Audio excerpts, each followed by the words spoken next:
ലിസ്യുവിലെ വിശുദ്ധ ത്രേസ്യ കന്യക ചെറുപുഷ്പം എന്നറിയപ്പെടുന്ന മരിയ ഫ്രാൻസിസ് തെരേസ മാർട്ടിൻ 1873 ജനുവരി 2 ഫ്രാൻസിലെ അലൻസോണിൽ ജനിച്ചു. ലൂയി മാർട്ടിനും സെലിഗ്രിനുമായിരുന്നു മാതാപിതാക്കൾ. ഇവർക്കുണ്ടായ 5 പെൺമക്കളും വിവിധ സന്യാസ സഭകളിൽ ചേരുകയാണ് ചെയ്തത്. ത്രേസ്യയ്ക്ക് 4 വയസ്സുള്ളപ്പോൾ അവളുടെ അമ്മ മരിക്കുകയും പിതാവിന്റെ സംരക്ഷണത്തിൽ പഠനം പൂർത്തിയാക്കുകയും ചെയ്തു. പലതരത്തിലുള്ള ശാരീരിക രോഗങ്ങളാൽ ക്ലേശിച്ചുവെങ്കിലും ദൈവമാതാവിന്റെ പ്രത്യക്ഷത്താൽ പൂർണ്ണ സൗഖ്യം പ്രാപിക്കുകയും ചെയ്തു. തന്നെ ഏൽപ്പിച്ച ഓരോ ചെറിയ കാര്യങ്ങളിൽ പോലും ദൈവമഹത്വം ദർശിക്കുവാനും ആഗോള സഭയ്ക്ക് വേണ്ടി തന്റെ മഠത്തിനുള്ളിൽ ഇരുന്നുകൊണ്ട് തന്നെ പ്രാർത്ഥിക്കുവാനും അവൾ സമയം കണ്ടെത്തിയിരുന്നു.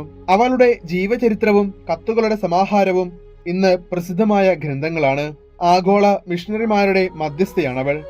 1897 സെപ്റ്റംബർ 30 ദൈവമേ, അങ്ങേ ഞാൻ സ്നേഹിക്കുന്നു എന്ന് ഉരുവിട്ടുകൊണ്ട് ആ ചെറുപുഷ്പം അടർന്നു വീണു. സ്വർഗത്തിൽ നിന്ന് ഞാൻ റോസാപുഷ്പങ്ങൾ വർഷിക്കുമെന്ന വിശുദ്ധയുടെ വാഗ്ദാനം ഇന്നും നിറവേറിക്കൊണ്ടിരിക്കുന്നു.